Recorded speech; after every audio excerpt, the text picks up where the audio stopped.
Só faltava essa, gente. Travou o computador aqui.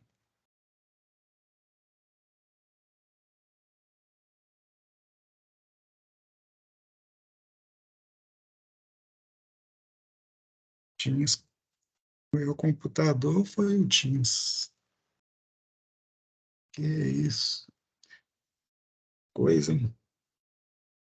Nunca aconteceu isso desse jeito, não. Parou de funcionar o mouse aqui. Deixa eu ver se eu tenho outra alternativa. Não tem, não. Travou o computador. Eu vou fechar aqui, se for possível, e abrir de novo. Ah, começou a funcionar. Pô, que coisa esquisita.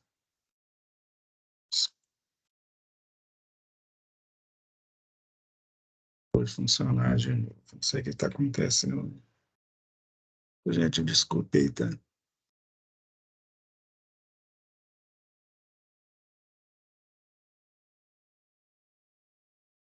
Bem, agora voltou a funcionar. Espera.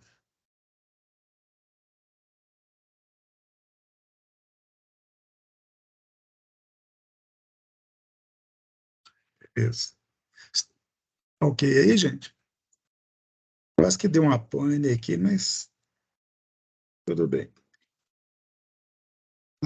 Na última aula, estávamos falando sobre valores médios, valores eficazes, potência e coisas desse tipo.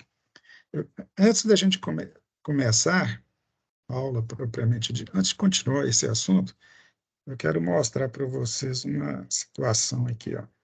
Vocês, ano passado, semestre passado, vocês chegaram a usar o PSIM, aquele simulador, lá no laboratório, ou na teoria?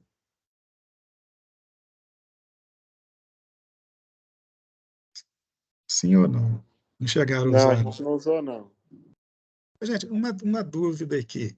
O que é que vocês estão vendo hoje, nesse semestre, lá no laboratório? O que é que vocês estão fazendo agora lá? O que os professores estão dando para vocês lá, nesses dias lá? A primeira atividade foi resistores, o microfone tá ligado? E a segunda, voltímetro e amperímetro.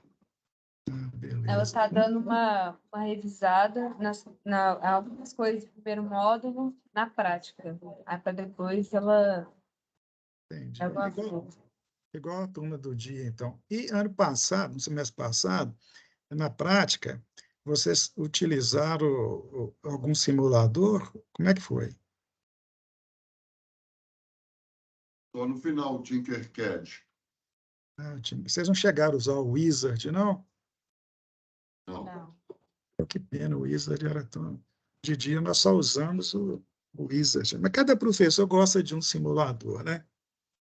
Eu vou de vez em quando aproveitar e dar alguma coisa prática para vocês usando algum simulador, tá, gente? Bem, o que que nós estamos aqui? Na tela aqui, nós temos um simulador chamado PSIM. Ele é um excelente, talvez um dos melhores simuladores que tem, muito adequado para eletrônica analógica, para estudar circuitos analógicos. E circuitos analógicos são todos circuitos praticamente que existem que não são digitais, né? Que parece uma bobagem eu estar falando isso, né? Mas é isso. Nós temos a própria eletrônica analógica, nós temos circuitos elétricos, nós temos principalmente eletrônica de potência, e esse simulador ele é muito bom para fazer simulações de circuitos destas áreas. Então, você pode estudar circuitos, qualquer tipo de circuito, retificadores, amplificadores, até eletrônica digital também, ele tem algumas interfaces para isso, mas principalmente a eletrônica analógica, principalmente circuitos elétricos, né? E eu montei um circuito aqui que nós vamos estudar daqui a alguns dias. Ele tem uma fonte de corrente alternada, que nós já mostramos para vocês em termos assim, de características, né? Como é que gera um sinal, o que é senoide, o que é frequência, o que é amplitude, o que é isso aqui. E eu liguei essa fonte de tensão alternada em série com um capacitor e em série com um resistor. Qual foi o meu objetivo? O objetivo da agora que a gente está começando o curso? a gente ainda estudar a grandeza senoidal, porque nós ainda não saímos disso. Nós vamos provavelmente demorar um pouquinho a sair disso quando a gente já estiver estudando o circuito, mas por enquanto nós estamos falando de senoide, de onda senoidal. Então, o que eu fiz? Eu vou simular um circuito, eu vou simular uma situação aqui para poder obter tensões alternadas, e vou colocá-las aqui para a gente comprovar aquelas expressões que a gente estudou na aula passada. É uma maneira de praticar aquela teoria que a gente viu na aula passada. E por que eu coloquei um circuito RC? Porque o circuito RC série, do jeito que está aqui, ó, ele tem uma corrente, como você sabe, única, né? Porque só tem uma malha. E essa corrente ela produz uma tensão sobre esse resistor R1 e sobre o capacitor também. Portanto, esse circuito é um divisor de tensão. Ele apresenta duas tensões, a tensão no capacitor, que eu chamo de VC, e a tensão no resistor, que eu chamo de VR. Essas duas tensões, elas estão defasadas, e a gente faz o estudo delas de uma forma diferente que fazemos quando estamos estudando a tensão contínua.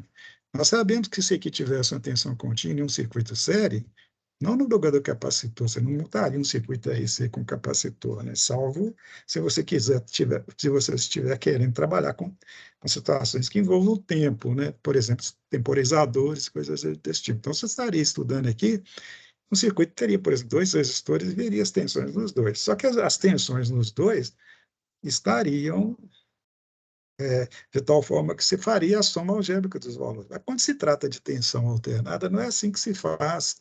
Por quê? Porque em cada momento os valores de tensão e corrente não correspondem, eles não estão em fase, exceto nos elementos resistivos. Por isso que a gente usa, e nós vamos usar, a álgebra fasorial e números complexos. Mas isso é uma coisa que vem depois. Eu quero mostrar para vocês as grandezas tensão no resistor, tensão no capacitor e corrente na malha, que são senoidais. Né? Em um circuito alimentado por uma tensão senoidal, a corrente e as tensões divididas sempre têm forma senoidal. O que modifica são os valores de amplitude e as fases. E eu vou mostrar isso para vocês agora. Tá? Então, esse circuito só serve para isso. Vocês não vão entender o que está acontecendo com. Por exemplo, vocês não vão saber por que está defasado e como calcula o ângulo de defasagem. Por enquanto é cedo para isso. Tá? Eu só estou aproveitando a possibilidade que o simulador me dá. Então, veja bem, ó, as formas de onda que vão aparecer são essas aí. Ó. Estão enxergando? O que é que nós temos aqui? Nós temos aqui, deixa eu tirar essa coisa que está na frente aqui, ó. Nós temos aqui três formas de onda, três senoides. E eu quis exatamente, ao montar aquele circuito, gerar essas três senoides, tá? Então, esqueça o circuito, por enquanto, né? E pense nessas formas de onda. Então, nós temos aqui três tensões, veja que está escrito aqui em cima, olha. Uma eu chamo de VR, três tensões, não, três senoides, né? Um eu chamo de VR, um eu chamo de 2, que é a corrente que vai circular lá na malha, e a terceira é VC, a tensão no capacitor. Então, eu tenho três amostras aqui para poder mostrar, para a gente poder exemplificar aquilo que a gente viu na aula passada. Por exemplo, o pico da tensão, o pico da senoide. Isso aí é a coisa mais evidente quando você olha a senoide, né? É esse valor aqui que eu estou colocando na seta em relação ao eixo do zero, que é essa linha aqui, quase invisível, que está aqui, ó, onde que está o zero aqui. Então, o pico vai daqui até lá. Se eu quiser medir, né, você não mede tensão de pico com voltímetro, tá, gente? Tensão de pico é um valor instantâneo. Valores instantâneos a gente não mede com voltímetro. Valores instantâneos a gente mede valores de pico a gente mede na onda, porque ele acontece num instante. Aí eu tenho que ter a onda e uma forma de medir. Então, nós temos no laboratório osciloscópio, aí você coloca a onda lá no osciloscópio e mede o valor de pico. Né? Existem várias formas. Às vezes o osciloscópio já te diz o valor de pico de cara. E esse simulador faz isso. Quer ver? O que ele fez aqui para nós? Eu vou colocar a tabelinha aqui de novo. Essa tabelinha está dizendo o seguinte: ó, tem um eixo X1, esse eixo vertical aqui, tem o eixo X2, esse outro eixo aqui, esses eixos eu posso mudar a posição dele. E quando ele adquire uma posição, ele fica numa posição, ele indica os valores instantâneos das tensões naquela posição, ou das correntes naquela posição, se a forma de onda for de corrente. Então, já diz o valor instantâneo. Então, quando eu quero medir o valor de pico, é só posicionar ele no pico. A mesma coisa que você faz lá no laboratório.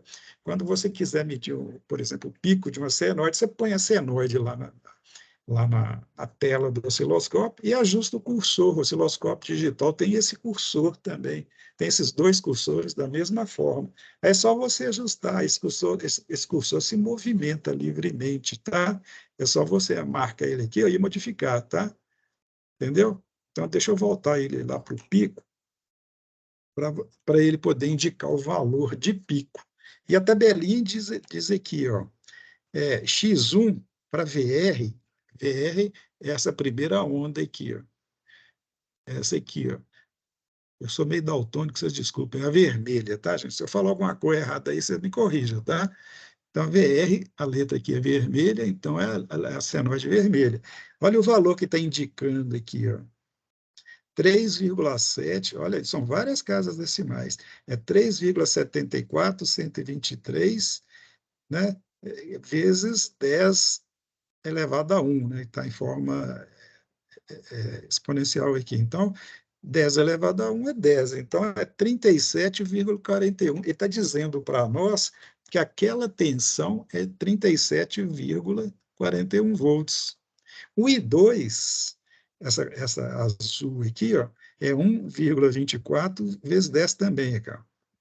Portanto, é 12,47 amperes. A unidade de corrente aqui é ampere, não é miliampere, não. Então, eu sei os valores de pico, por quê? Porque o cursor está no pico, cara. Imagina que eu estou lá no laboratório com o osciloscópio 2 canais, eu liguei duas ondas nele, uma azul e uma vermelha, né? E eu quero medir os picos, põe o cursor lá e ele indica os valores. Agora, veja um detalhe. A vermelha está no pico no mesmo instante que a azul. O que isso significa? Significa que elas estão em fase. Por quê? Porque os picos coincidem. Quando os picos coincidem, significa que todo o resto coincide. Isso significa que elas estão em fase. E elas deveriam estar em fase mesmo, por quê? Porque o vermelho está mostrando a onda no resistor. A azul, a corrente no resistor. E no resistor, a tensão e a corrente estão em fase. Por quê? Porque ele é linear. Porque qualquer valor de corrente é igual ao valor. Qualquer valor instantâneo de corrente é igual ao valor instantâneo da tensão, dividido por uma constante, que é o resistor, que é o valor do resistor. Tá certo? Eu esqueci de falar uma coisa para vocês aqui, que também é interessante, que isso está mostrado aqui, e isso sempre acontece, e é bom que você saiba, é o seguinte: o simulador ele começou a simular em ômega t igual a zero, onde eu estou com a seta aqui. Ó. Observe que no zero tudo começa do zero. Em t igual a zero, tudo começa do zero. É isso que acontece no circuito. Quando você liga o circuito, não aparece instantaneamente um valor qualquer de tensão alto lá, por exemplo, positivo ou negativo. Por quê? Porque quando eu liguei, tudo começa do zero. Aí as coisas vão acontecendo lá, variando, de uma forma que depende da natureza do circuito. Se for um circuito só resistivo, capacitivo, ou indutivo, ou misto, ou tiver qualquer outro elemento que interfira, então as coisas vão se processando até chegar a uma estabilização. Aí, a partir daí, segue da mesma forma. A gente diz que chegou no regime permanente. Até então, ele estava no regime transitório. Em circuitos indutivos, em circuitos capacitivos, normalmente o circuito gasta um tempo, que a gente chama de constante de tempo, para se estabilizar. Nós vamos estudar isso, eu vou mostrar isso para vocês. Normalmente, esse tempo depende do resistor, do capacitor, do indutor, e ele é multiplicado para garantir a estabilização por 5. Então, depois de 5 vezes a constante de tempo, do circuito, que depende, como eu disse, do resistor, do capacitor e do indutor, se for o caso, durante aquele tempo, durante aqueles 5 RC, o circuito está assim, se formatando, né? Os valores estão se adaptando às características que eles vão ficar depois. Então, eu pego, por exemplo, essa senoide vermelha aqui, ó, olha que o pico dela está nesse ponto e depois está lá em cima, cara. O primeiro pico dela foi diferente, assim como o primeiro pico da azul, cara. Mas depois de um certo tempo, e esse circuito tem uma constante de tempo pequena, então rapidamente ele se estabilizou e os picos ficaram todos no mesmo alinhamento. O pico vermelho está aqui, a próxima vez que teve um pico vermelho, no outro período, é no mesmo valor, assim como o azul, etc. Então, toda vez que vocês forem fazer medidas, não façam de valores instantâneos, não façam a medida logo no começo. Deixa passar um tempo para se estabilizar, entendeu? E esse tempo, conforme eu disse, é igual a 5 vezes o que a gente vai mostrar para vocês logo, logo, chamado constante de tempo.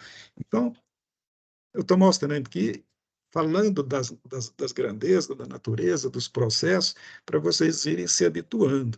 E isso é mostrado no laboratório. A terceira grandeza, gente, que é essa que parece-me que é verde, mas não tenho certeza, é a tensão no capacitor. Observe que ela está defasada das outras duas. A verde e a azul estão em fase entre si, mas defasada da outra. Por quê? Isso é a natureza de um circuito que tem capacitor, da mesma forma acontece com um circuito que tem indutor, que nós vamos estudar bastante, fartamente, durante esse curso, tá?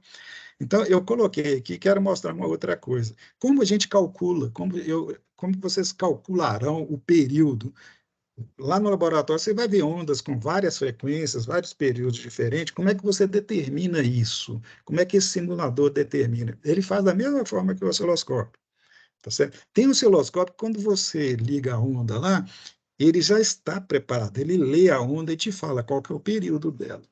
Né? Mas são todos. Lá nos nossos laboratórios, apesar dos osciloscópios serem bons, tem uns que mostram, tem outros que não mostram. Me parece que no laboratório de circuitos elétricos 2 não mostra, mas no circuito elétricos 1 do primeiro ano, primeiro módulo, mostra. São osciloscópios parecidos, mas um tem um recurso a mais que o outro. Quando não mostra, quando ele não mostra o período, aliás, todos mostram o período, mas eu não quero o período, desculpe aí, eu quero a frequência. Tem alguns que não mostram a frequência. Então, volto a repetir para ficar claro. Quando você tem uma senoide e quer saber o período daquela senoide, melhor, quando você quer saber a frequência daquela senoide, você tem que medir o período. É o que eu disse, eu vou falar de outra forma. Quando o osciloscópio não indica a frequência direto, e muitos não indicam, você tem que pegar o período e calcular a frequência. Na mão, assim, na hora, tá? Ou então você tem a sorte do seu osciloscópio indicar a frequência, tá? Então, eu estou com um sinal aqui, qual que é a frequência dele? Eu não sei. Como é que eu vou medir? Fácil. Veja aqui na tabelinha, cara, tem um delta aqui, ó, e nessa linha de tempo aqui, ó, time, tem um valor aqui, ó. Esse é o valor entre os dois cursores. Qualquer posição que eu colocar os cursores, esse delta é o valor do tempo em segundos que existe, que se passa entre os dois cursores. Como eu coloquei os dois cursores no pico, os dois picos de uma mesma onda, né, ele vai indicar o período. Então, esse valor que está aqui, ó, é o período dessa onda.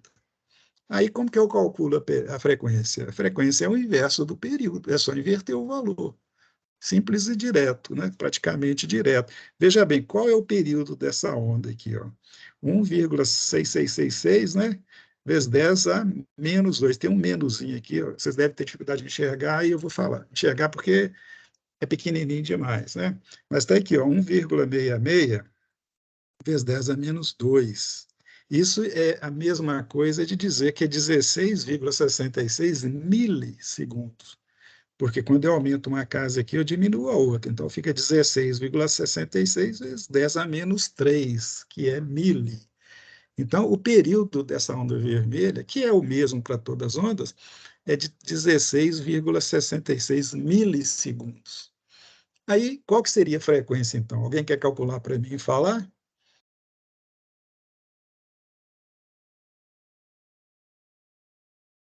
Vocês estão, a calculadora de vocês, ela tem que esquentar? Espera aí, um minutinho.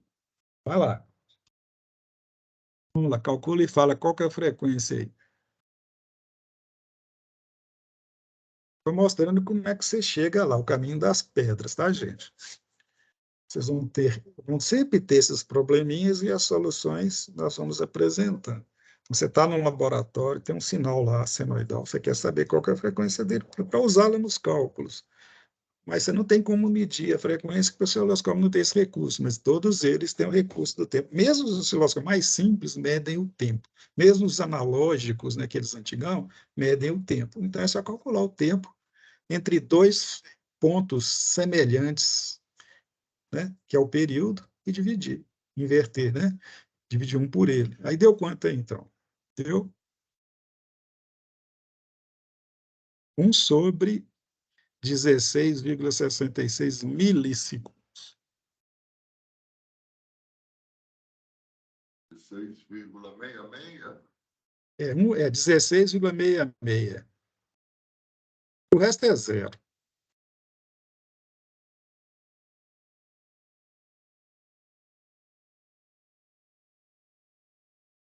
Vocês estão meio frios, gente. É porque está chegando o período do frio? Eu vou fazer aqui antes de vocês, aqui, 16,66, invertir, é milissegundos, tá? Se é milho, você tem que multiplicar por 1000, né? Se está mili no denominador, quando você divide, ele passa para o numerador, 10 a menos 3 passa para 10 a terceira. Então, fica quantos? 60 Hz. Concorda comigo? 72,5 milhões. Vamos fazer de novo aqui, que esse negócio não pode dar 62, não. A diferença é grande. É 16,66, né? Você pode pôr até 66, tá bom. Inverte, é 1 sobre x. O meu deu 60,02, não é isso? 2 vezes 10 a menos 6. Não entendi, por favor, repita aí. 60,02 vezes 10 a menos 6. Não, errou. Faz, ó, pega a máquina aí. Aperta aí, 16,66. Inverte aí, ó. Aperta a função de inverter, 1 sobre x. Quanto que deu?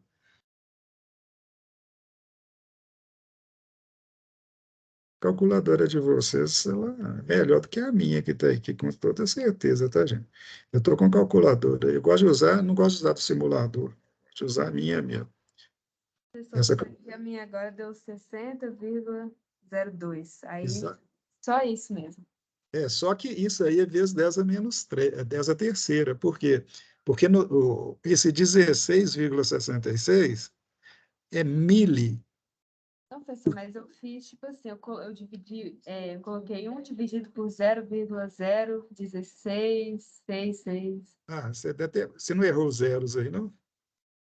Eu coloquei 1 dividido por 0,01666. Aí deu 60,02. É isso mesmo. Eu acho que vocês têm que, a turma aí, gente, praticar um pouco potência de ideia. Vocês vão usar muito isso, tá? Mas agora nós estamos falando da mesma língua? Estamos, né? Então, veja bem, é assim que você mede a frequência, ou determina, né? Mede, né? A palavra melhor é mede, a frequência lá no laboratório, tá, gente? Se eu usar esse pico daqui, ó, esse primeiro pico, não dá certo. Por quê? Porque esse pico tem amplitude diferente, o circuito ainda está no processo transitório, cara. É bom, por questão até de garantia, pegar lá no terceiro ciclo, quarto ciclo, tá, gente? Que aí fica mais preciso ainda. Mas aqui já está bom, por quê? Porque a frequência que eu configurei aqui no simulador é 60 Hz. Esse aqui, ó, deixa eu dar um clique aqui, ó, Deixa eu clicar a fonte aqui, vocês vão ver que é 60 Hz aqui, ó. É só clicar o símbolo aqui, ó. Vai aparecer lá, tá vendo aqui esse 60zinho aqui, ó? Essa é uma fonte de 50 volts de pico e de 60 Hz. Então, o valor de pico aqui é 50, que é outra coisa que eu quero mostrar para vocês, ó. Este pico aqui, ó, é 50 volts, tá? Por que que é 50 e por que que eu sei que é 50? Aliás, desculpe aí. Eu não estou com a senoide da fonte aqui, não. Quase que eu falo uma bobagem aqui. Eu estou com a senoide de tensão no capacitor, no resistor e a senoide de corrente da fonte. Eu não coloquei, não, porque ela. Eu já tinha os dados dela e ela também, se eu fosse colocar aqui, ela ia extrapolar muito, ela ia ficar muito grande. E se eu ajustasse a tela aqui para o valor dela, os outros aqui iam ficar pequenos. Então, eu menti, né? Nós só temos as três grandezas: a tensão no resistor, no capacitor e a forma de onda de corrente, tá? Agora, vamos ver aqui uma outra coisa interessante que vocês precisam saber fazer, entender o que é e saber fazer. É a questão da defasagem. Como nós temos várias grandezas, eu posso medir a defasagem entre elas. O que é defasagem entre elas? É a diferença das relações de fase de cada um. Quer dizer, em termos de ângulo, né? É o ângulo entre elas, quando eu estou considerando cada uma no mesmo referencial. Certo? Por exemplo, se eu tenho essa primeira aqui, a vermelha, e a azul, a segunda, e elas têm, por exemplo, os picos coincidindo, significa que o resto todo coincide, porque elas estão em fase. Se eu pegar o zero, por exemplo, da vermelha, eu vou ver se consigo mostrar para vocês. Ó. O zero é essa linha quase invisível que tem aqui. Ó. O zero da vermelha é onde que eu pus a seta, que é o zero da azul também. E como o zero da senoide é o ângulo, é o primeiro ângulo dela que a gente considera, né? Ômega t igual a zero, é o ângulo inicial dela, as duas têm o mesmo ângulo inicial, portanto, elas têm fase. Mas essa outra aqui, ó, que para mim é verde, o zero dela está cá na frente, aqui, ó. Então ela está defasada. Como é que eu meço a defasagem entre elas? Da mesma forma que eu meço o período. Eu coloco o cursor aqui, ó, o segundo cursor aqui, ó, e ajusto esse segundo cursor. Veja bem, essa tensão verde é a tensão VC. Eu só vou ajustar o simulador aqui para ele colocar o cursor nela. Então, o cursor está nela. Tá? E aqui tem um recurso interessante que alguns osciloscópios têm, que é o seguinte: quando você aperta uma tecla aqui, o cursor vai para o pico lá, tá vendo? Deixa eu tirar ele do pico, cara. Eu tirei ele do pico, cara. Aí eu aperto aqui, ó, ele vai para o próximo pico. Então, todos os dois cursores estão no pico. Um está no pico de uma e o outro está no pico da outra. Então, o delta aqui é o intervalo entre esses dois picos. Veja bem, o delta aqui, ó, agora, não é mais o período da onda. Né? Na realidade, ele é o tempo entre os dois cursores. Um está no pico de uma senoide e o outro está no pico da outra senoide. Então, é o tempo entre esses dois picos.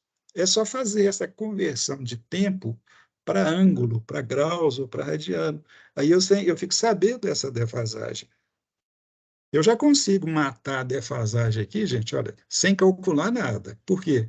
Porque uma é a tensão no capacitor e outra é a corrente. Num capacitor, a corrente está defasada da tensão sempre de 90 graus. Tá certo? Nós vamos estudar isso com bastante detalhes no futuro, mas essas coisas a gente já vai adiantando. E como nós estamos estudando ondas aqui senoidais, é importante já ir colocando isso. Então, vamos calcular o ângulo de defasagem. É o ângulo que a primeira passa no zero e a segunda passa no zero, mas pode ser usada também os picos, né? Tanto faz usar pico ou os momentos. Elas passam para o zero. Por quê? Se uma passa num pico num dado momento, a outra passa no pico atrasada ou adiantada no mesmo ângulo, né? Tudo se movimenta de uma maneira correspondente, né? Então, vamos lá. Qual que é o tempo que nós temos aqui? Eu pego o ΔT, o delta aqui, e verifico o tempo. Veja bem, agora vocês vão calcular, por favor. O tempo aqui, ó, é 4,16 vezes 10 a menos 3. É 4,16 vezes, aliás, é 4,16 milissegundos. Tá certo? Veja bem, 4,16 milissegundos. Eu sei que a frequência aqui é 60, 60,02, eu vou arredondar para 60. Se eu tenho uma frequência de 60, eu consigo calcular o ângulo usando uma regrinha de 3. Como que a gente monta essa regra de 3? Veja bem, qual que é a relação que existe entre ângulo e tempo? Nós sabemos o seguinte, que vocês lembram do tempo para o período lá? 16,66 milissegundos, tá? Você lembrou disso? Vocês usaram para calcular a frequência. Bem, 16,66 milissegundos corresponde a quantos graus da senoide? Corresponde ao período todo da senoide, concorda? E o período todo é 360 graus. Então, veja bem, 16,66 milissegundos corresponde a 360 graus. 4,16 mili corresponde a quanto? A x, certo? X é um número de graus equivalente a 4,16 milissegundos. É só usar uma regrinha aí. Eu já fiz o cálculo aqui. Vamos fazendo aí, vamos ver. O primeiro que fizer ganha uns pontinhos aí. Vou começar a dar pontinho para vocês ficarem mais animados. Ponto sempre anima, né, gente? Veja bem, eu disse que 16,66 corresponde a 360 graus, que é o período. 4,16 corresponde a x, portanto, x é igual. Veja bem, é 4, esse 4,16 aí, vezes 360 sobre 16,66. Faz a conta aí para mim agora. Eu vou esperar, não estou com pressa, não.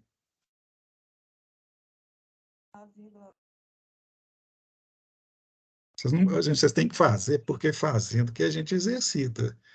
Se vocês não ficarem fazendo, mesmo errando, tá certo?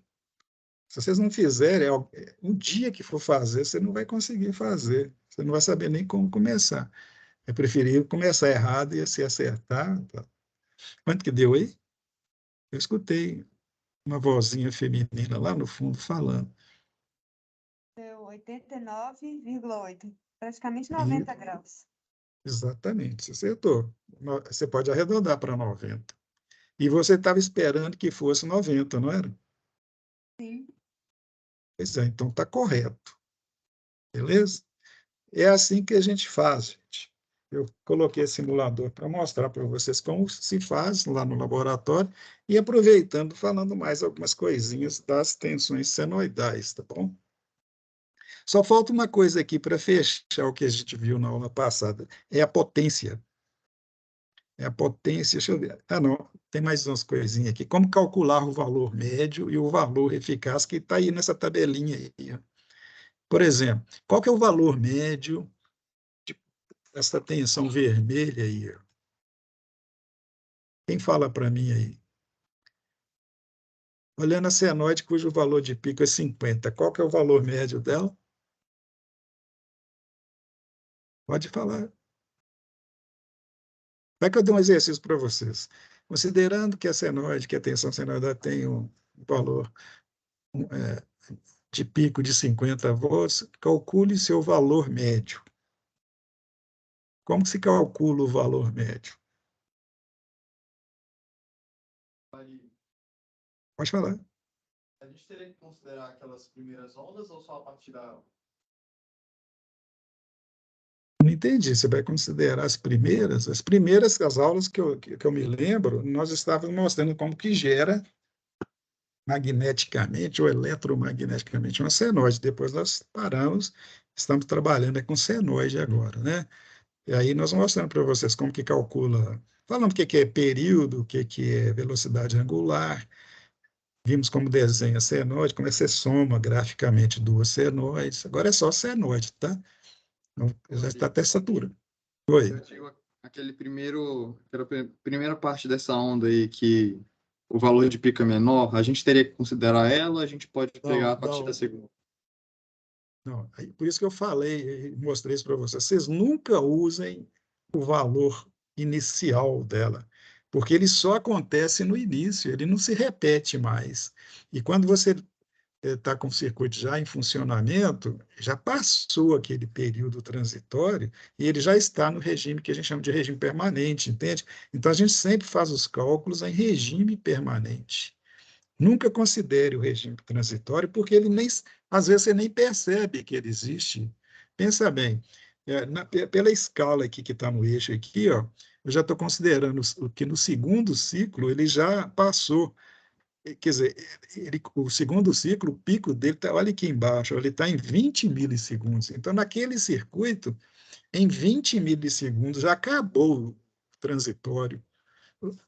Você nem chega a perceber, digamos que você está ligando o circuito com a chave, né? Você pôs a mão na chave lá, deu clique, já passou o transitório. O osciloscópio pega o transitório, o simulador pega o transitório. É só para mostrar aí para você, se você quiser. E ele só acontece na hora que você liga. Tá? Se você, por exemplo, não memorizar lá no osciloscópio, ou não fizer o que eu fiz aqui, que eu memorizei a onda, você nunca vai perceber o transitório. Por isso que é chamado de transitório. Ele ocorre no intervalo que termina, e que é pequeno. Então, é a partir do transitório. Está respondido? Sim. Então, qual que é o valor médio, gente? Nós falamos muito em valor médio na aula passada, e está sendo bom a gente parar a aula de hoje, foi até bom. Vocês estão precisando de treinar mais nisso aí. Eu ia continuar a matéria hoje, mas eu não vou continuar, eu vou continuar mais lento, para você fixar mais isso que nós estamos falando, tá? Então, veja bem, nós não dissemos que valor médio de uma onda é igual à área da onda sobre o período? Tem um rapaz aí que eu não me lembro o nome, não sei se foi o William, sei lá, me perguntou por que não, quanto a área positiva é diferente da negativa, por que o resultado da positiva? Acho que a pergunta foi essa, né? Mas olha aqui, o valor médio é igual à área total da figura. Que área é essa? É a área que a figura forma com o eixo horizontal. E a senoide ela tem uma área acima do eixo igual à área abaixo do eixo, não é isso? Uma é positiva e a outra é negativa. As duas são iguais, uma anula a outra. Os valores de uma, logo a seguir, aparecendo os valores iguais invertidos, são anulados, um anula o outro. Então, a gente diz que o valor médio de uma senoide, se ela for perfeitamente senoide, né? Se ela tiver distorção, não. Mas se ela for perfeitamente a senoide, é zero. Essa pergunta que você fez aí, sobre considerar o transitório, você observa, você deve ter observado aqui, ó, transitório, que o semiciclo é positivo aqui é menor do que o negativo, tá vendo? Foi por isso que você perguntou? Você não usa, aí não vai dar uma média zero, porque o positivo é menor que o negativo, dá uma média negativa. A partir da hora que transcorre o transitório, o positivo vai ser sempre igual ao negativo, que é o normal.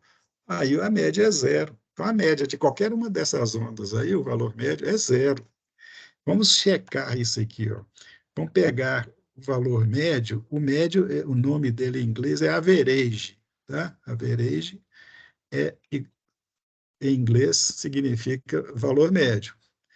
Então, o valor médio da tensão vermelha, do VR, está escrito aqui, cara. Veja bem, deixa eu ver se é ele mesmo. É 2,3 vezes 10, é 2,3 volts. E o do azul, de corrente, é 7,9 vezes 0,00, né? Em 3 casas decimais. Quer dizer, você pode dizer que é zero. O de cima você não vai dizer que é zero. Por quê? Porque vai dar 23 volts. o valor médio aqui. Aí que está uma questão interessante. Nesse ponto que eu considerei, não passou o transitório, gente. Por quê? Se o valor médio está diferente de zero, a onda ainda não se estabilizou. Eu teria que pegar alguns ciclos lá na frente para que a onda vermelha fique uniformemente repetitiva, de forma que o valor médio é zero. Mas é até bom isso acontecer para a gente verificar que eu ainda não terminei aí o ciclo transitório dela. Mas para azul já aconteceu, que o valor aqui pode ser considerado zero. O simulador não vai dar zero, ele vai dar um número próximo de zero. Tá certo? A outra, essa a verde aqui não tem como calcular, por quê? Porque eu não calculei os valores, eu não coloquei os cursores nos lugares, não, tá? Deixa eu fazer uma coisinha aqui, para só tirar a dúvida, porque isso aqui é simulador, cara. Simulador, a gente pode ficar enganado, e acho que eu enganei aqui, ó. Eu vou colocar esse cursor no pico aqui, ó, e vou fazer ele ficar e corresponder à tensão do resistor, tá? Que aí acho que agora vai calcular com mais precisão. Eu cheguei um pouquinho para a esquerda aqui e mandar ele para o pico, que aí ele vai o mais próximo que puder do pico. Pronto. Então, agora ele está posicionado em 2 pontos, então ele vai medir o valor médio, o valor eficaz, etc., da grandeza completinha, tá? E se tiver passado o período transitório, vai dar bem próximozinho do zero. Aí eu vou confirmar lá quanto que deu. O valor médio já deu, que observe que ele ficou até negativo, pequenininho, tá? Ele está pequeno, mas ele não é zero, ele é negativo. Ele está dizendo ainda que o semiciclo positivo está um pouquinho maior do que o negativo. Como está acontecendo aqui, o negativo, então, aqui está muito maior. Aqui está um pouco maior e dando essa tensãozinha aqui. Ó. Se eu pegar mais na frente, se eu pegar mais ondas aqui, eu consigo fazer isso. Eu não fiz isso, eu já não programei aqui o simulador para isso, porque esse aqui é um simulador gratuito, ele não oferece muitos pontos para eu poder ficar fazendo isso. E daria, mas eu não quis arriscar, porque se eu usar mais pontos, o simulador não funciona. Só o simulador pago que tem mais recursos de pontos para montar a figura gráfica, tá? Mas não importa, isso aqui, acontecendo, essas coisas que estão acontecendo, são oportunidades da gente ficar comentando isso. Então, o valor médio aqui se aproximou, mas não muito, né? Se eu pegasse mais ciclos cá na frente, tipo mais uns 2 ou 3, certamente eu pegaria. E se fosse no osciloscópio, se eu fizesse esse processo, o osciloscópio ele não tem esse problema, né, de montar uma figura na tela de um computador. Ele mostra a figura com o número de ciclos que você quiser e você marca os pontos no ciclo lá e ele vai calcular muita precisão para vocês. Agora, eu quero mostrar, gente, é o valor RMS, o valor eficaz. Deve dar uma diferencinha da mesma forma, porque eu estou fazendo medidas aqui em situações que ainda está ainda um pouquinho ainda dentro do transitório, tá? Então, se der um pouquinho fora, aceita que é por esse motivo, tá? Vamos pegar, por exemplo, o valor eficaz da tensão no resistor, que é esse aqui, ó. Como que se calcula o valor eficaz? Foi o finalzinho da aula passada. Aliás, vocês já até sabiam fazer. Eu lembro que uma pessoa me perguntou aí se o valor eficaz é sempre o valor de pico sobre a raiz de 2, você lembra? E eu falei que só por causa da senoide, só para os casos de ondas senoidais. Então, se eu pego o valor de pico e divido por raiz de 2, eu tenho um valor eficaz. Vou pegar o valor de pico da senoide vermelha aqui. Ó. O valor de pico eu sei que é igual a VR aqui, ó, x1.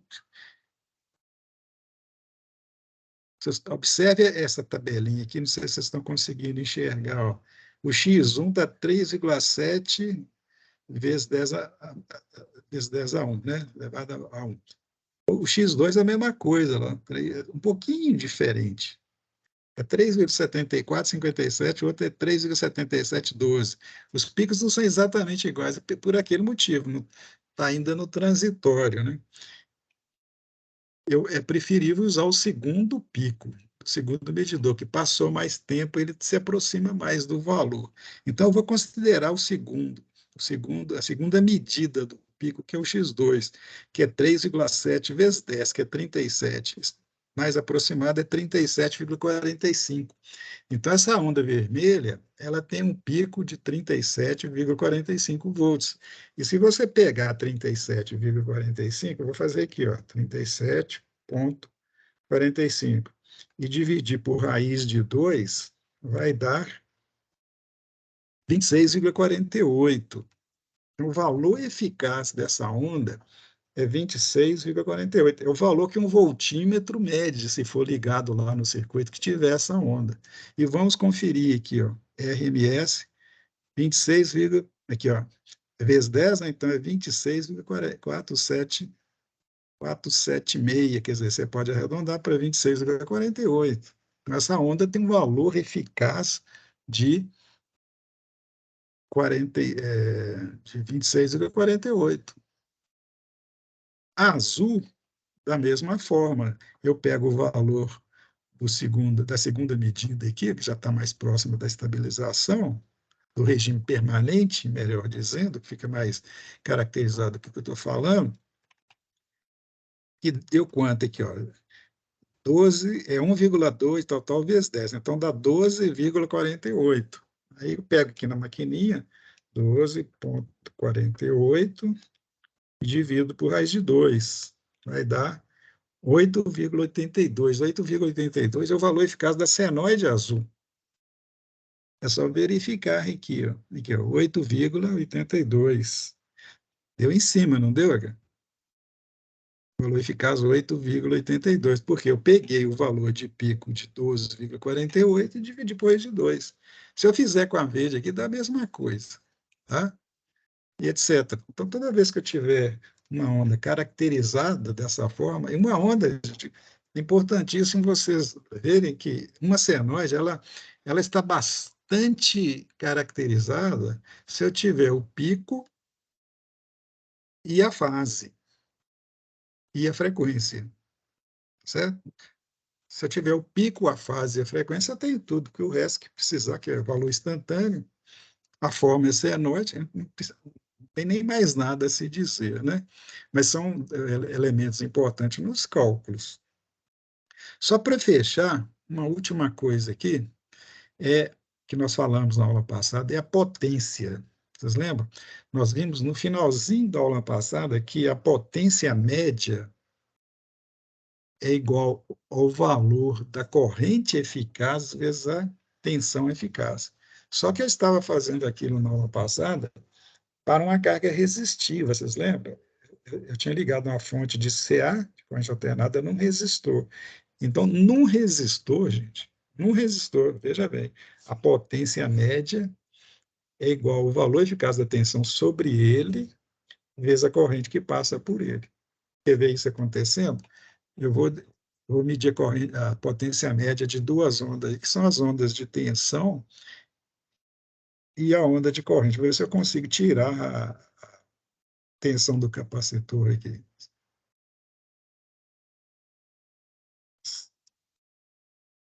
Bem, eu vou fazer diferente aqui. Eu vou tirar essa onda aqui, zerar tudo e simular de novo com duas ondas só. Vou rodar a simulação só com a onda de corrente e a onda de tensão no resistor. Vai aparecer duas formas de onda aí. Essas duas formas de onda são as que eu preciso. Por quê? Porque potência é produto de tensão no resistor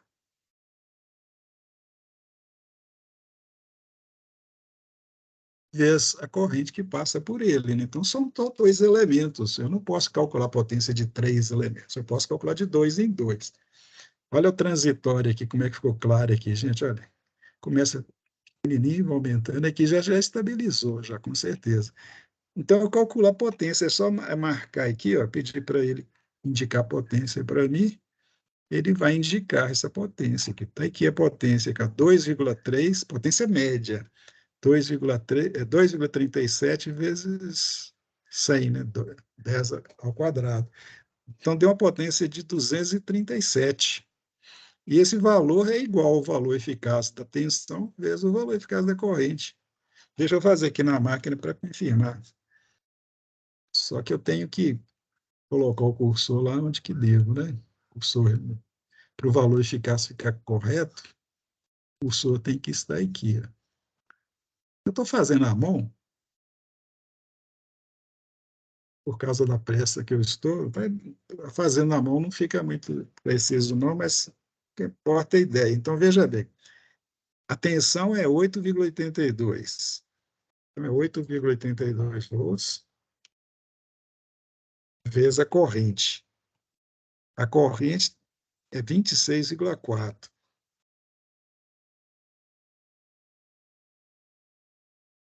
Vai dar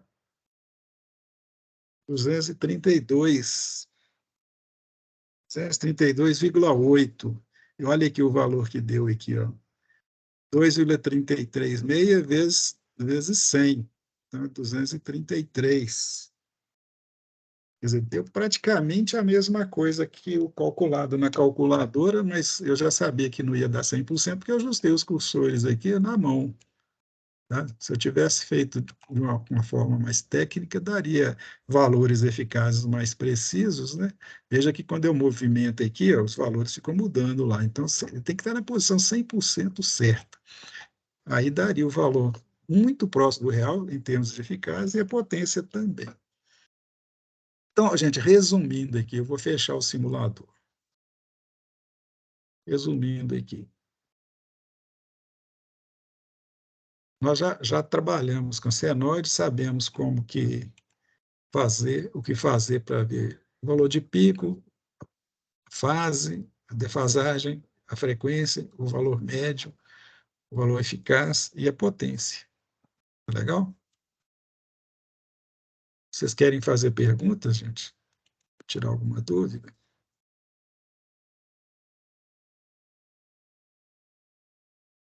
Aí eu vou concluir antes de passar para a matéria seguinte, tá? Quais são as conclusões sobre isso?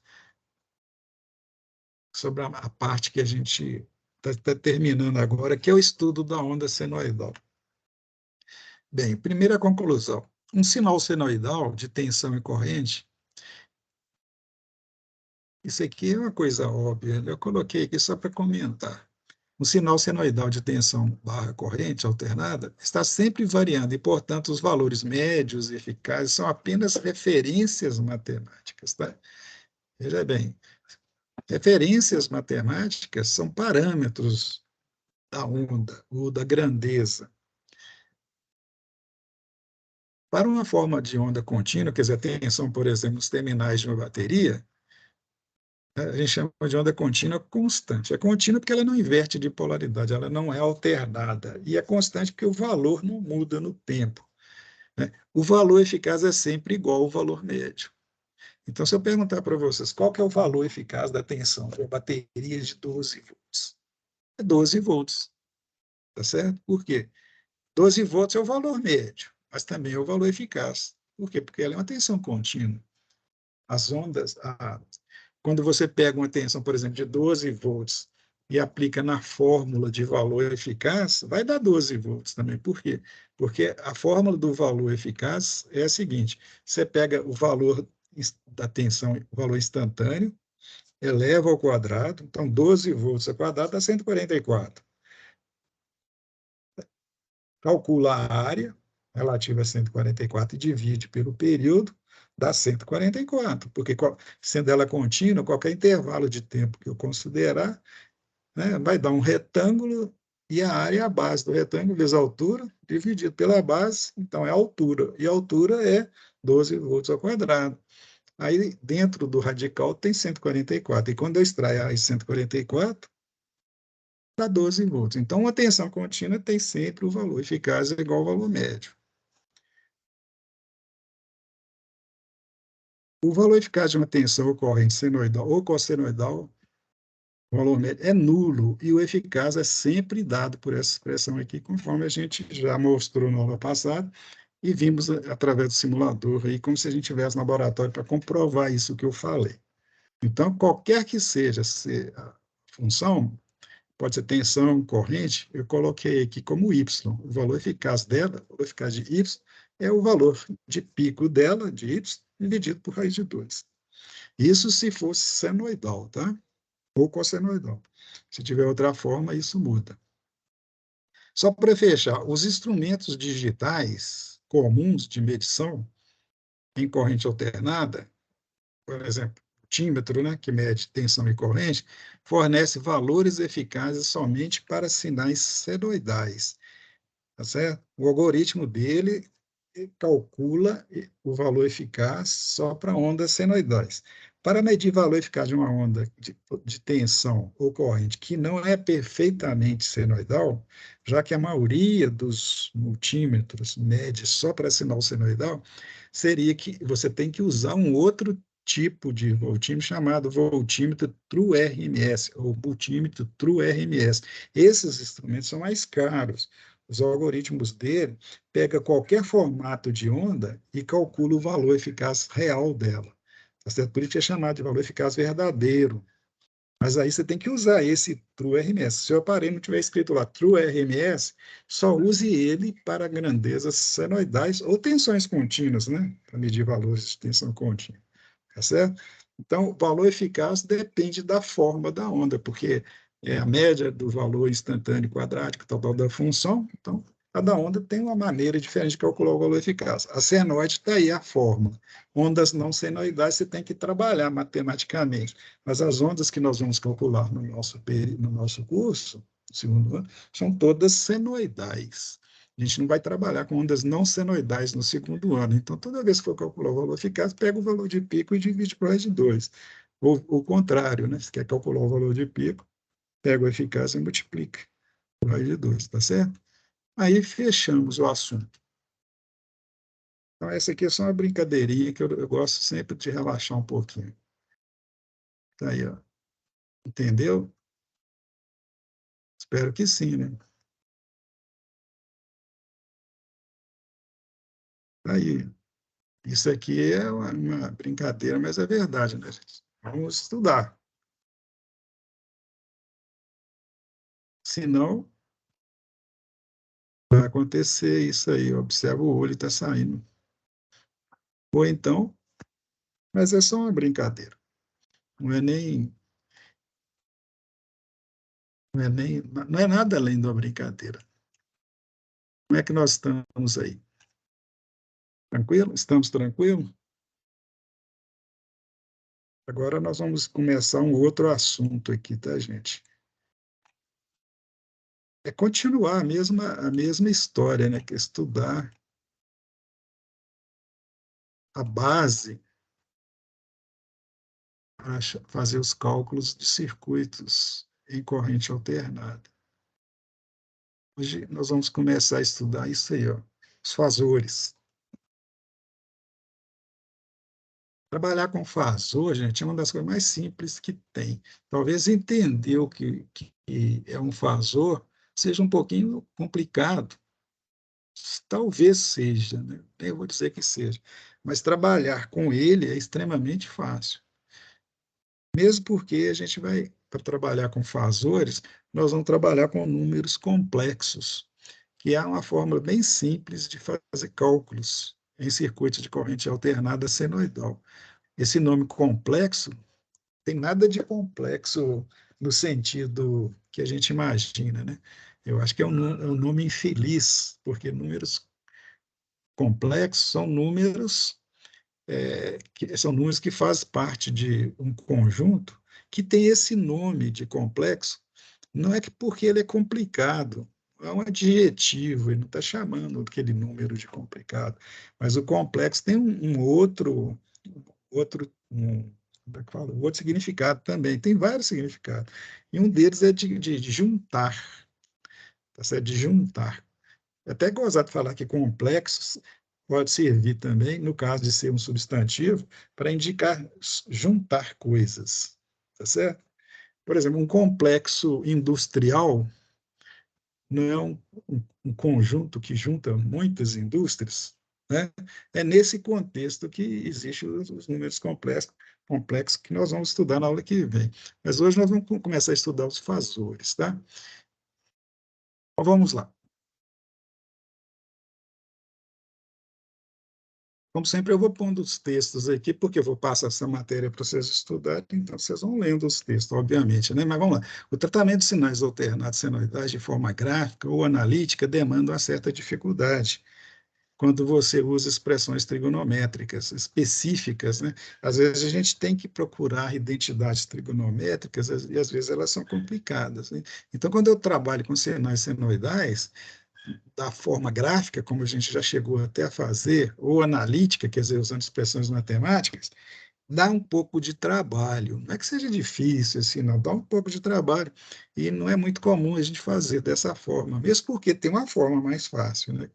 Que é a que a gente vai fazer através de fasores e números complexos. Bem, pior fica quando se trata de combinações ou associações de grandezas, isto é, quando você está trabalhando com grandezas senoidais em circuito série, circuito paralelo, circuito misto, circuito que se varia a frequência e coisa desse tipo. Às vezes fica muito complicado. Um filtro, por exemplo, se você estudar um filtro usando outros recursos matemáticos, é quase impossível. Você usa uma matemática que até na engenharia ela é complicada, mas aí você vai usar fasor, vetor, é, números complexos, aí a coisa fica extremamente mais simples. Então, a utilização de fasores vai simplificar muitas soluções ou resoluções dos problemas que nós vamos ter quando se trata de grandezas senoidais, que são os tipos de grandeza, conforme eu disse, que nós vamos estudar, né? Mas só para lembrar algumas coisas que vocês já estudaram no ensino médio, só para situar, vejamos, o que são grandezas escalares? Grandezas escalares são aquelas que são completamente especificadas através do módulo. Por exemplo, o peso de uma pessoa, quantidade de líquido que você coloca numa vasilha, você põe um número lá e já está definido. Por exemplo, 1 litro de leite, 1 quilo de carne, né? A temperatura que eu estou sentindo que está no meu corpo agora é 37 graus, por exemplo, né? A densidade de um líquido é X, né? A unidade específica dela. Então, isso é a grandeza escalar, porque basta um número para especificar e ela fica completamente caracterizada. O outro tipo é o que a gente chama de grandeza vetorial, que é um pouco mais complicada. A grandeza vetorial é caracterizada por módulo, direção e sentido. Ela precisa, para ficar perfeitamente caracterizada, que você indique o módulo dela, qual que é a direção dela e qual é o sentido, né? Se você não faz isso, indica só um ou só dois, ela fica faltando alguma coisa. Por exemplo, a força. Quando você submete uma força sobre uma superfície, você precisa saber qual que é a direção que aquela força está sendo colocada, qual que é o ângulo dela, tá certo? E o módulo dela. Digamos assim, o módulo, a quantidade de força que você está fazendo. No caso de, por exemplo, uma corrente elétrica, você tem que saber que é uma grandeza vetorial, você tem que saber o módulo dela, quantos amperes, né? Qual que é o sentido, se ela está indo para um lado e para o outro, e como que o tempo interfere nela lá. Se ela for variável no tempo, né? Qual que é a forma dela, qual que é o ângulo de fase dela e coisa desse tipo. As grandezas escalares podem ser adicionadas ou subtraídas de grandezas similares. Por exemplo, você soma ou subtrai, né, usando os módulos dela, né? Aliás, ela só tem módulo, então é uma coisa muito simples de fazer. Mas as grandezas vetoriais já não são simples assim. Por quê? Porque ela tem mais elementos. E eles são importantes na hora da caracterização do processo, né?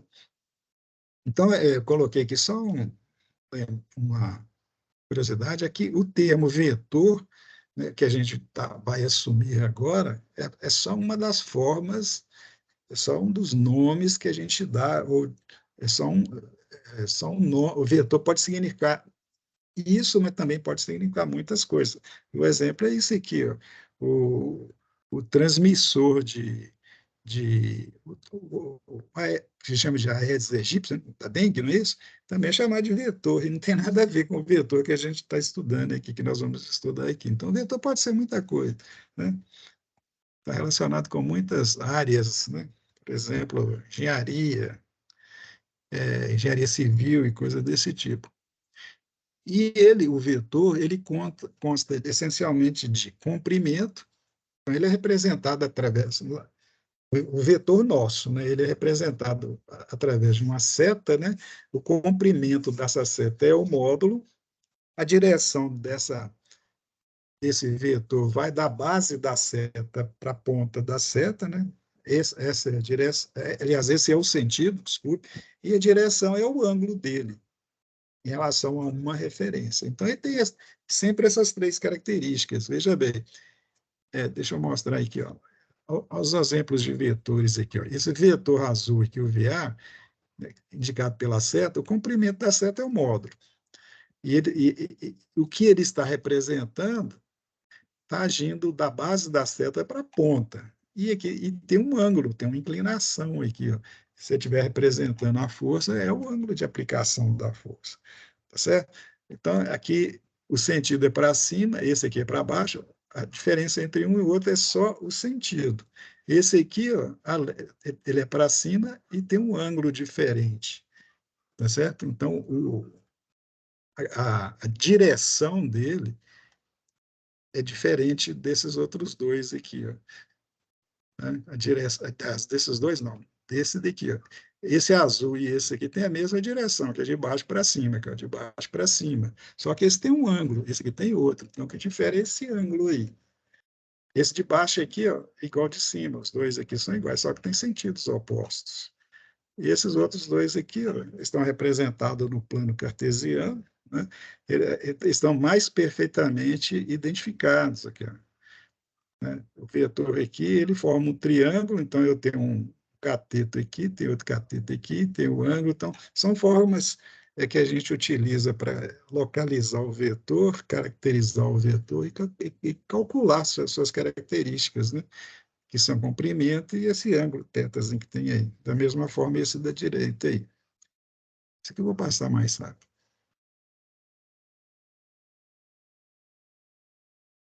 A representação vetorial das grandezas, tensão, corrente e potência se torna incompleta, porque não basta você mostrar o sentido, quando se trata de eletricidade, né, mostrar o sentido, melhor dizendo, quando se trata de eletricidade e a tensão é alternada senoidal. Não basta você indicar o sentido, né, a direção, polaridade, por exemplo, e o módulo, o valor numérico, amplitude daquela tensão. Nós precisamos muito nos nossos cálculos do ângulo de fase. E o vetor puramente dito, ele não mostra o ângulo de fase. Por quê? Porque o vetor só trabalha com sentido, direção e módulo. Ele não trabalha com tempo. Tempo ali está ignorado. Não tem como você indicar o tempo num vetor, ou indicar, usar aquelas três características em grandezas que você precisa do tempo, né? Aí você não usa o vetor, aí você vai usar o quê? O fasor, que nós vamos ver daqui a pouquinho. Então, mas antes de mostrar isso, vamos devagarzinho aqui, ó.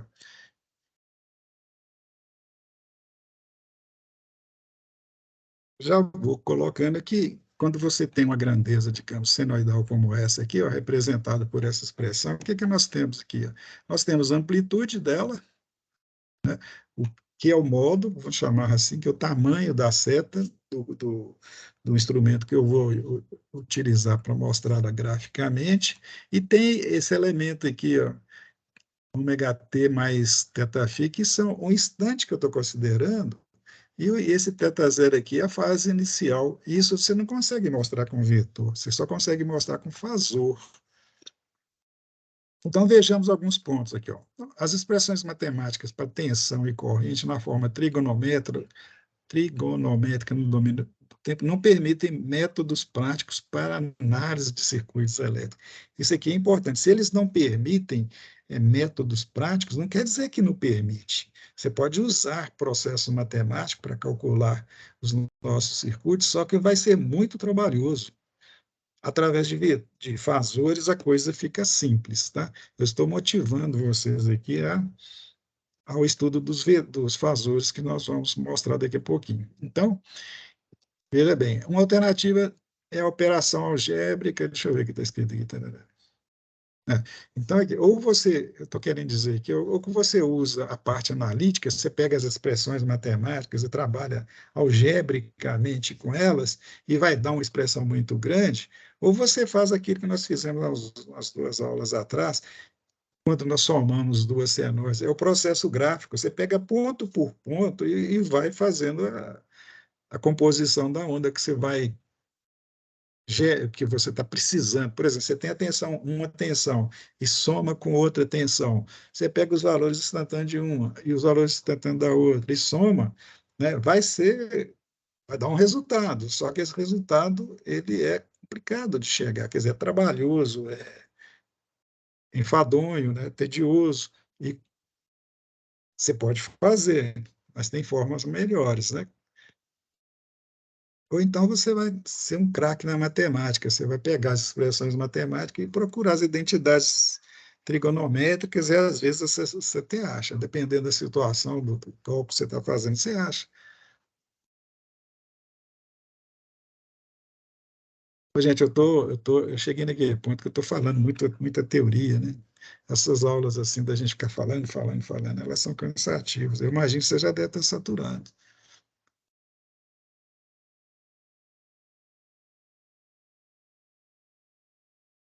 Deixa eu ver, um elemento facilitador.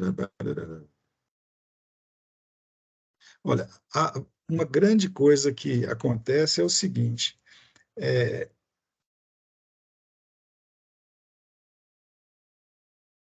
o fato que a frequência é padronizada nos países, por exemplo, o Brasil é 50 Hz, 60 Hz, e tem alguns países que é 50, quer dizer, como as frequências são no mundo inteiro, ou é 60 ou 50, na maioria do caso é 60, a frequência pode ser desprezada ou omitida durante um processo de cálculo matemático. Bem, se você tem uma função matemática que a frequência está na fórmula, olha aqui, ó, ômega t, o que é ômega? É 2π vezes f. 2π vezes f. Né? Então, se o f nas expressões é sempre o mesmo, você já pode, na maioria dos casos, ou em todos os casos, omitir a frequência. O ômega, se você considera também a frequência constante, o ômega também pode ser omitido. Em termos, o ômega t pode ser omitido. Então, o que sobra para você considerar nos seus processos matemáticos é apenas o valor do pico e o seno desse ângulo aqui, ó. Então, se você usa uma maneira vetorial de representar essa grandeza que tenha o valor de pico e esse ângulo aqui, você consegue fazer os cálculos com bastante precisão. E depois, já com o cálculo feito, você pode retornar facilmente a essa expressão aí para chegar à caracterização da grandeza. Né? Então, o que acontece? Você simplifica o processo, tirando o que é comum, que é o ômega t, já que a frequência é constante, é a mesma. Quando você está trabalhando com cálculos, por exemplo, de um circuito que tem várias ondas senoidais, todas elas têm a mesma frequência. Todas elas são senoidais ou cossenoidais e têm a mesma frequência. Então, fica fácil de você representar utilizando um vetor, porque aquele vetor ele vai ter o módulo e você vai arranjar um jeito de colocar o que está faltando aqui, que é esse ângulo θ aqui, ó, θ0. Aí, quando você pega um vetor e coloca o θ0 nele, você está criando, na realidade, um fazor. Mas você tem que considerar que o fazor só é válido quando a frequência é constante, é a mesma, e quando você está trabalhando com a grandeza senoidal. Porque quando sai disso, quando a grandeza não é senoidal ou cossenoidal, que é a mesma coisa, aí você não pode fazer isso. Por quê? Porque a linguagem que a gente chama de fazor ela não foi criada para grandezas não senoidais, é só para grandezas senoidais, certo? Então, aquela setinha que nós vamos usar como fasor, na realidade é um vetor com característica tal que possa representar melhor do que o vetor convencional, certo? Que você usa na física para outras coisas, na mecânica para outras coisas, até na química para outras coisas, para todo lado. Mas para a eletricidade, você não usa aquele vetor, você usa o vetor adaptado, que é o fasor. Mas essa adaptação é que a gente tem que considerar e utilizar. Então, a solução, então, olha aqui, finalizando isso aqui, é representá-la através de fasores. Mas o que são fasores e por que eles podem representar as grandezas senoidais? Essa é a questão. Tá? Aí eu voltei a essa figura aqui, gente, que é uma figura que nós já apresentamos para você. Você já conhece essa figura. Só que eu usei essa figura da seguinte forma. O que tem à esquerda aqui, ó, é cada bolinha dessa aqui está representando a espira numa posição. Então, quando o gerador de corrente alternada fica girando, vocês lembram? Ele passa por todas as posições dentro dessa circunferência, sobre essa circunferência aqui. Em cada posição, ele produz um valor instantâneo que depende de duas coisas: da posição, que é identificada por esse ângulo aqui, e do comprimento do vetor. E quando você pega aqueles valores instantâneos que dependem das posições e transfere eles para o plano cartesiano, você tem a onda senoidal. Nós já começamos a acostumar a trabalhar com a senoide, né? Nós vamos trabalhar com a senoide, mas vocês têm que sempre pôr na cabeça o seguinte: essa senoide pode estar relacionada com o quê? Com uma seta que vai estar girando no sentido anti-horário, cuja base está num eixo, tá certo? E ela forma um ângulo alfa com essa linha, essa seta aqui, ó, que no caso lá do gerador representa as linhas de força, né, do campo magnético, mas você não precisa de pensar nisso. Pensa só na figura aqui, ó. Essa figura tem esse eixo aqui, esse é o eixo de referência. Nós temos a grandeza aqui em azul, né, que é, digamos assim, a tensão senoidal, que tem esse comprimento, que tem esse módulo aqui, ó, né? Então, quando esse vetor aqui fica girando, ele está produzindo esses valores instantâneos. Por exemplo, quando ele está no zero, o valor instantâneo é zero. Quando ele está nessa posição aqui, que é de 45 graus, o valor instantâneo é esse aqui, ó. É V máximo 145 graus. Quando ele está nessa posição aqui, ó, ele girou, chegou aqui, ó, o valor instantâneo é o valor de pico, e vai assim sucessivamente. Então, eu posso estar interpretando o que está acontecendo lá no meu sinal, usando gráficos no plano cartesiano, a senoide está trabalhando com isso aqui. Só que isso aqui, ó, é uma linguagem diferente. Isso aqui tem um vetor girando aqui. O fasor, na realidade, é um vetor girante, né? Então, um vetor girante, tendo um eixo, né, girando ao redor de um eixo, né, é um fasor. Agora, por que um vetor girante, girando, né, girando no sentido horário, pode representar a tensão? Porque, na realidade, a tensão, à medida que a senoide vai sendo constituída, é a mesma coisa. Você está dizendo, são linguagens diferentes, é a mesma coisa. Por exemplo, se esse vetor, se esse comprimento seta azul aqui, girando, me indica o valor da tensão em cada momento, ele está fazendo a mesma coisa que a senoide faz. A senoide me indica o valor de tensão em cada momento. Então, eu posso usar a senoide para representar a grandeza, que eu chamo de senoidal, ou esse vetor girante. Tá certo? Só que esse vetor girante, o que é que ele tem que eu preciso? Ele tem o comprimento, ele tem a velocidade angular, está aqui a representação dela no plano cartesiano. Tá certo? Só que a velocidade angular, quando eu uso o vetor, tem que ser constante, porque se ela variar, já complica a situação lá no cálculo. Então, o que é um fasor? O fasor é um vetor girante com velocidade constante e um comprimento que a gente chama de V máximo, que representa o pico da senoide que aquele fasor, aquele vetor está produzindo. E mais uma coisinha, esse ângulo aqui, ó, esse alfa aqui, ó, é chamado de ângulo inicial. Qual que é a importância dele? A senoide está começando no zero, mas ela sempre tem um ângulo inicial que para ela é zero, mas no sistema ela pode não ser zero, ela pode estar deslocada no tempo, ela pode estar adiantada, pode estar atrasada e pode também estar em fase, né? Agora, como que você sabe disso? Na hora que você desenha a senoide, você verifica isso, né? E o ângulo inicial de uma senoide é esse θ zero aqui, ó. Por exemplo, se ele for 45 graus, significa que positivo, significa que essa senoide é deslocada no eixo para cá, 45 graus. Se for negativo, ela é deslocada para a direita aqui. Então, esse ponto aqui, ó, esse elemento que entra aqui, não está representado aqui nessa senoide, porque eu coloquei a seta vertical aqui, ó, né? Mas é porque eu não estabeleci qual que é o θ zero, mas se o θ zero for estabelecido, eu tenho que deslocar ou a senoide ou esse eixo aqui para o ponto que haja uma defasagem aqui desse ângulo aqui. O fasor já está indicando isso aqui, ó. Esse fasor, a posição que está desenhada, aliás, essa posição na qual ele está desenhada é o ângulo inicial dele, é o θ zero dele.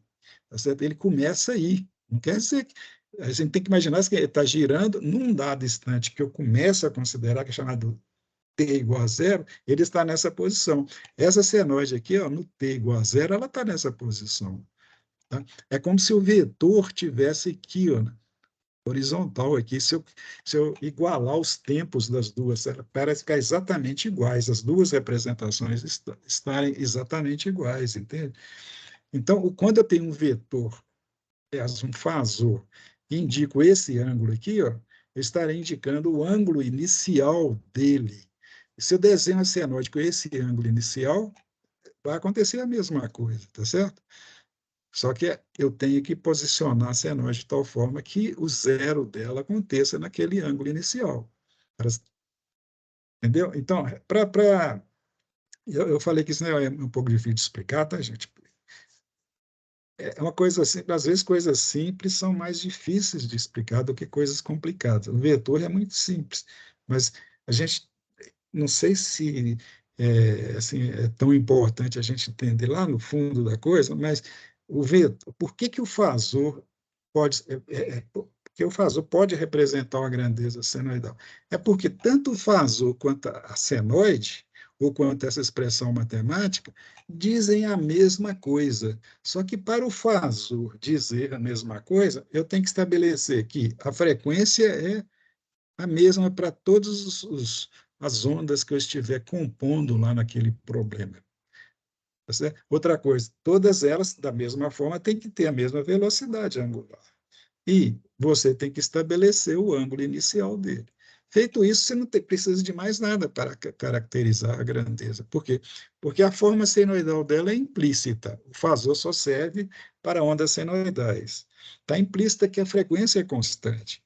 Tá certo? Se a frequência é constante para todas as ondas que eu tiver usando, isto é, a velocidade angular, o giro, entre aspas, é a mesma, certo? O que eu vou considerar de diferente, que vai variar de uma onda para outra, é a amplitude dela e a fase inicial dela.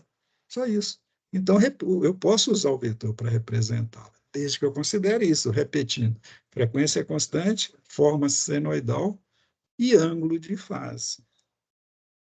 Tá certo? Parece complicado, né? Nós temos aqui colocar os exemplos aqui para poder ficar mais claro isso aqui. Falando só, quanto mais eu falar, mais complicado vai ficar. Eu vou colocando texto aqui para vocês estudarem, tá, gente? Baseado nisso que eu falei,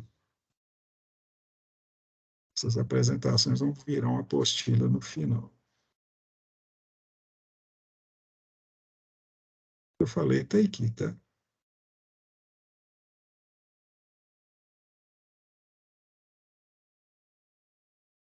Eu costumo dizer que eu falo demais, mas acho que eu escrevo demais.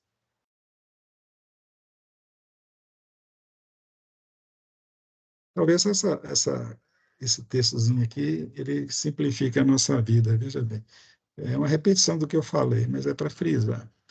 Um fasor é um vetor girante em torno de um eixo fixo, com velocidade angular ômega constante, especificada em radianos por segundo. O raio do círculo formado pela rotação, que é o comprimento da seta, no caso de ver aquela figura lá, é a amplitude ou módulo do fasor. A direção é representada pelo ângulo formado com a linha horizontal de referência, que passa pelo centro do círculo, e o sentido é sempre radial, quer dizer, do centro do eixo, né, para fora do círculo. Então, isso aqui que é o fasor. Está ele aí que é representado aqui, agora está separado. Então, o que é o fasor? É essa seta aqui. Ó. O que essa seta tem de importante? Esse ângulo aqui. E o resto precisa ser considerado, porque está implícito, que é senoide, representa uma senoide, e que a velocidade angular é constante. Então, se eu mostrar para você, se eu desenhar esse fasor, aqui, ó, eu dei esse fasor, eu dei o comprimento dele, dentro da seta, e esse ângulo aí, vocês não conseguem desenhar a forma de onda? Pensa bem. Se eu der para você, olha, comprimento do vetor aqui, que eu estou chamando de fasor, e estou dizendo que esse comprimento é o valor de pico da grandeza. E é, né? Por quê? Porque à medida que ele vai girando, o pico vai acontecer quando ele passar pelo 90 graus, não é isso? Porque a tensão da senoide que está representando é essa seta aqui. Ó. Então, quando esse vetor passa e chega nesse ponto aqui, essa seta terá chegado até lá. Por quê? Porque ela é dada pela projeção do ponto nesse eixo vertical. Então, quando ele vai se movimentando, vai girando, esse vetor aqui, ó, essa seta aqui vai mudando de tamanho, né? Então, por exemplo, quando esse vetor passa pelo zero, a seta vermelha é zero. Quando ele passa por 90 graus, a seta vermelha é o valor de pico da senoide. Ele continuando girando, vão repetindo os valores. Não é isso que acontece com a senoide? Os valores vão aumentando até o pico, depois vão voltando a diminuir até zero. Aqui é zero. Por que zero? Porque a seta estando aqui, a projeção dela nesse eixo é zero. Ele continuando a girar, o que vai acontecer? Você vai entrar no semiciclo negativo. Então, se eu desenhar ele aqui, ó, ele vai estar em 135 graus, 270 graus, desculpa. Não, 270 aqui, 200 e, sei lá, 25 graus. Tá certo? E assim sucessivamente, à medida que ele vai girando, essa seta aqui vai variando de tamanho, quer dizer, o valor instantâneo vai variando. Bem, eu sei disso. Então, quando eu desenho lá no circuito um fasor dessa forma que está aqui, ó, eu já sei qual senoide que está introspectivamente me chegando à mente, né? Porque estou representando ela. Vamos a alguns exemplos aqui. Ó. Eu tenho aqui duas grandezas, né? VA e VB, ambas representadas na forma, em termos de forma de onda, de forma gráfica, que são as senoides que a gente já está acostumado a ver. Então, o VA, essa de cima, e o VB, que é essa pontilhada. E elas representadas na forma fasorial. Está aí, ó.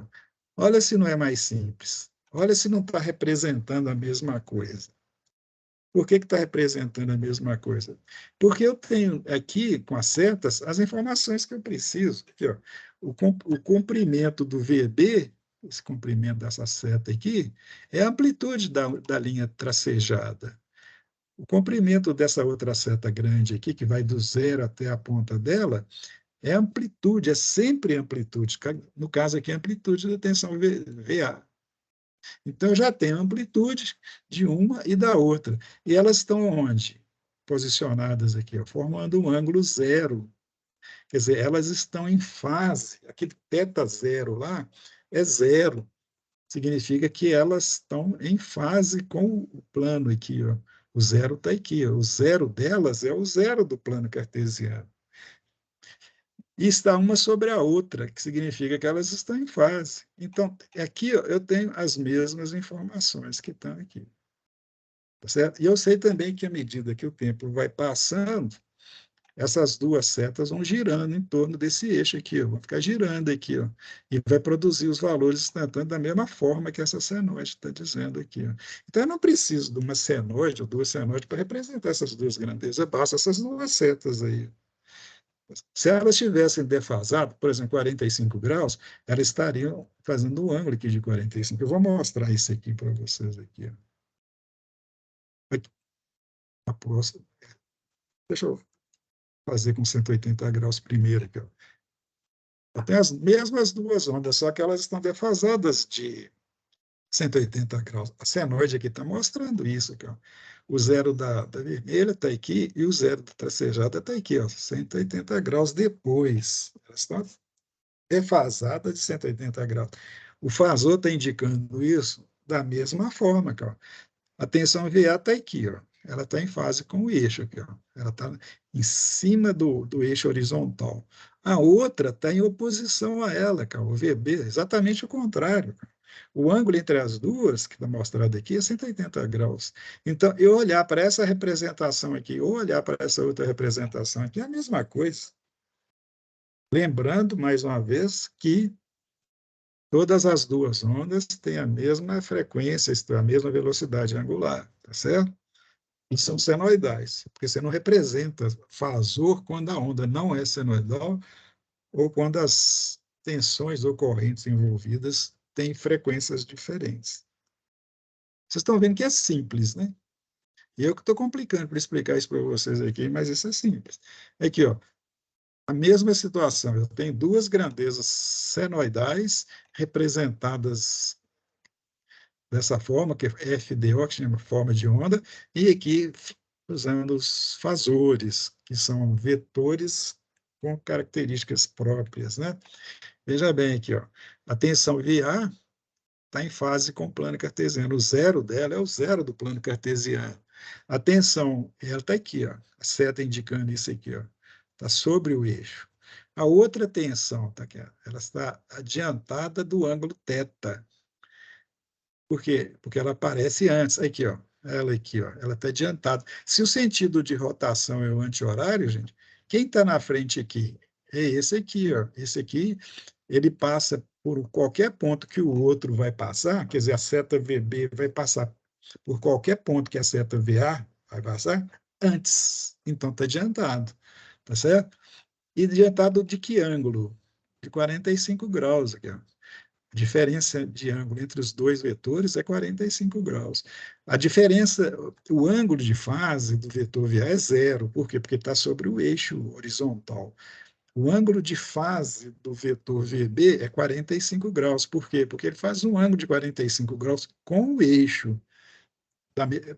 Consequentemente, os dois vetores, ou no caso, dois fasores, estão defasados, ou representando duas tensões senoidais de mesma frequência, porém defasadas de 45 graus nodal. Aí eu pergunto, qual que é a maneira mais simples de você, digamos assim, desenhar, né? Que vocês vão ver que é a maneira mais simples de calcular também, mas por enquanto, qual que é a maneira mais simples de você caracterizar graficamente? Usando essa senoide ou usando essas duas setinhas aí? Eu acho que é usando as duas setas, não é isso? Eu tenho certeza que é. No cálculo é a mesma coisa, tá, gente? Só que para fazer esses cálculos, aqui mais uma coisinha só para fechar.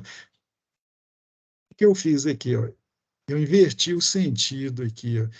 Quando a gente normalmente usa o sentido anti-horário. Se eu quiser usar o sentido horário, eu tenho que inverter o sinal aqui que indica o sentido de rotação e o ângulo aqui passa a ser negativo. Só isso. Tá?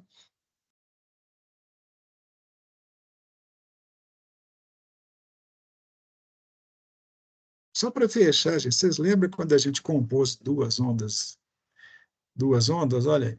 Olha o trabalho que nós tivemos para pegar essa tensão vermelha e somar com a tensão azul e chegar a essa tracejada aí. Deu um trabalhão, né? Vocês vão ver que fazer isso como fasores é muito mais simples. Mas eu vou deixar para a aula que vem, porque já são 8h41. Eu vou deixar para terminar amanhã com esses exercícios aqui, tá? Vou fechar essa aula aí. Gente, é isso aí que eu tinha para falar hoje.